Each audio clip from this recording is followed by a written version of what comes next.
നമ്മുടെ മനസ്സിലെ വേദന തുറന്നു പറയാൻ ശ്രമിക്കുമ്പോൾ അതൊരു വഴക്കായി മാറുന്നതാണ് ജീവിതത്തിലെ ഏറ്റവും വലിയ വേദന. നമ്മൾ ഒരാളോട് മനസ്സ് തുറക്കുമ്പോൾ കുറ്റപ്പെടുത്തുകയല്ല വേണ്ടത്, സഹായം ചോദിക്കുന്നതിനുള്ള ഒരു ശ്രമമാണ്. പക്ഷെ പലപ്പോഴും ആരും അതങ്ങനെ കാണാറില്ല.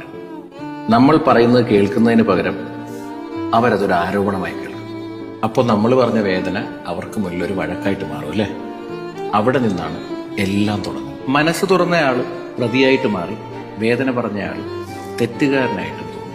അപ്പോൾ നമ്മളൊരു കാര്യം പഠിക്കും, ചില വേദനകൾക്ക് ശബ്ദം കൊടുത്താൽ അത് മനസ്സിലാക്കപ്പെടില്ല. ചില കാര്യങ്ങൾ നമ്മൾ പറയാതെ തന്നെ അങ്ങ് സൂക്ഷിച്ചു വെക്കണം. കാരണം നമ്മുടെ വേദന കേൾക്കാൻ ചിലർക്ക് സമയമുണ്ടാവില്ല.